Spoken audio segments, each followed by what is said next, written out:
Jesus said to Levi, "Follow me." And leaving everything behind, he got up and followed him.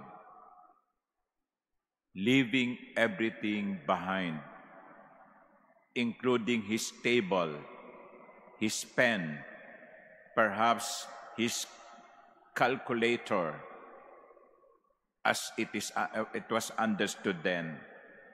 Levi left everything behind.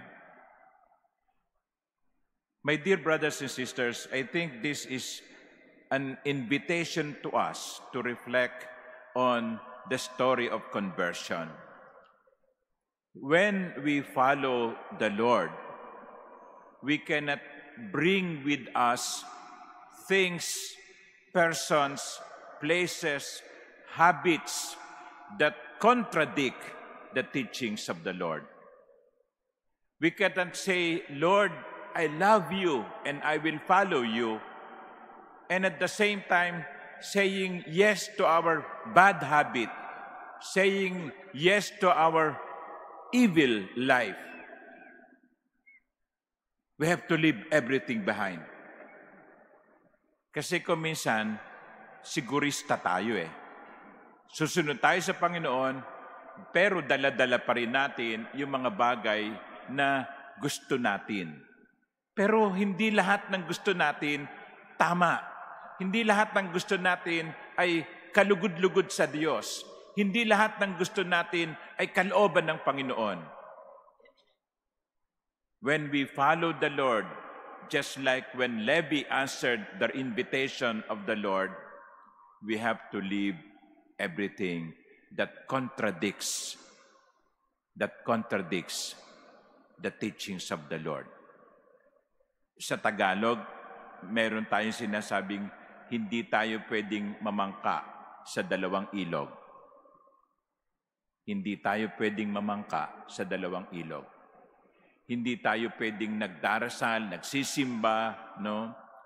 Nagkukomunyon, pero yung buhay natin ay taliwas sa pinagdiriwang natin. Pero ano naman ang ating gantimpala? Well, sige, let's leave everything behind. But what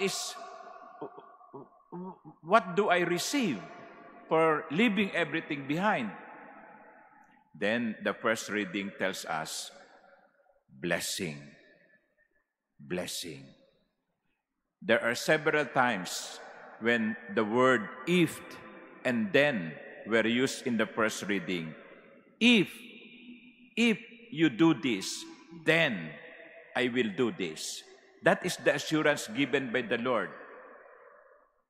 If you remove from your midst oppression, if you bestow your bread on the hungry and satisfy the afflicted, then light shall rise for you in the darkness. Then the Lord will guide you always. If you hold back your foot on the Sabbath, if you call the Sabbath a delight, if you honor it by not following your ways, then your delight shall be the Lord. That is the promise to us.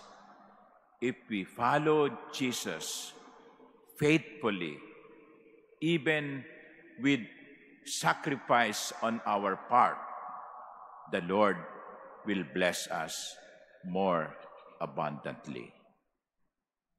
Kasi kung minsan, natatakot tayong isugal sa Diyos ang lahat. Kaya meron pa tayong iniiwan para sa ating sarili. Huwag tayong matakot na isugal ang lahat sa Panginoon. Huwag tayong matakot na ibigay ang lahat sa Diyos.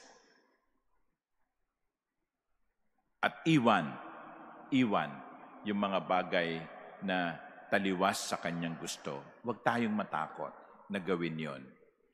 Ang Diyos ang bahala sa atin. Amen.